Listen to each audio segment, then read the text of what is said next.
Entre otras cosas, la gente no se da cuenta que lo que está aprobando el Congreso en estos momentos, va a aprobar el Congreso en estos momentos, primero es inconstitucional.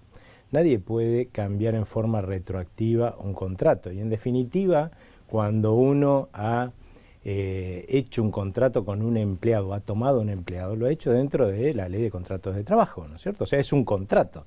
Y esta ley lo que está haciendo es cambiar las condiciones en forma retroactiva a todos los empleados que yo ya tomé. Acá se ha hecho algo tan absurdo como decir, liberamos a los que vas a tomar nuevo de estas medidas que estamos por aplicar y se las aplicamos a los de atrás, justamente cuando eso está expresamente prohibido por la Constitución Nacional.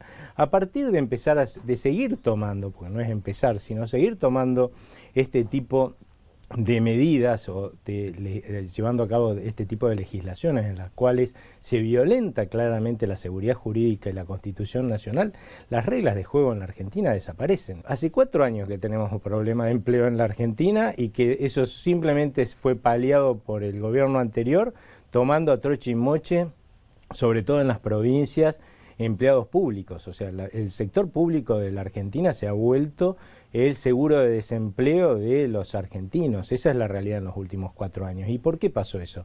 Porque justamente durante los últimos 4 años el gobierno anterior a lo que se dedicó es a tratar de forzar con medidas que son inconstitucionales, que a veces ni siquiera, ilegales, y a veces ni siquiera tenían una norma o una bala atrás, a los empresarios a hacer lo que ellos no querían hacer.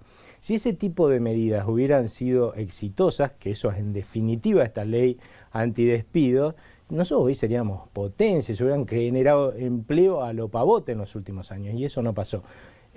Tenés que tener en cuenta que en el final del año pasado el nivel de actividad se estuvo cayendo. A principios de este año se está cayendo. Obvio que tenemos un problema de empleo para aquellos que están perdiendo trabajo. De la misma forma, también es cierto que hay otros sectores que están generando trabajo. Acá está habiendo un cambio. En los últimos 4 años, ¿qué es lo que hizo el gobierno anterior?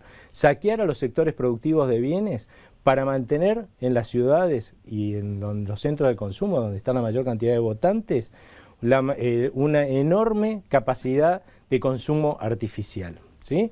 Eso era comerse la gallina de los huevos de oro, ahora eso está cambiando, entonces esto también va a implicar un cambio hoy en la situación de estas dos regiones, ¿no?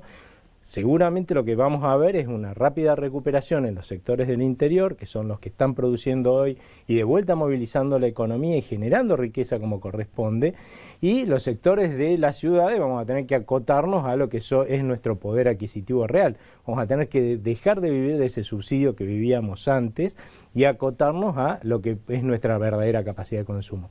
Y cuando el país esté dinamizado, bueno, todos empezaremos a partir de ahí a tener un mayor poder adquisitivo sustentable. Yo veo que se están tomando a veces medidas que son contradictorias, ¿no? Por un lado, el Banco Central mantiene niveles, a mi juicio, elevados de tasa de interés, lo cual, por supuesto, hace que haya un incentivo a posicionarse en pesos y a vender dólares. Eso hace bajar el tipo de cambio y, por otro lado, se preocupa porque ingresan capitales golondrinas y están estudiando a ver si vamos a poner algún tipo de restricciones al ingreso de capitales. Eso es claramente absurdo. Si vos estás incentivando que esos excesos ocurran a partir de tu política monetaria.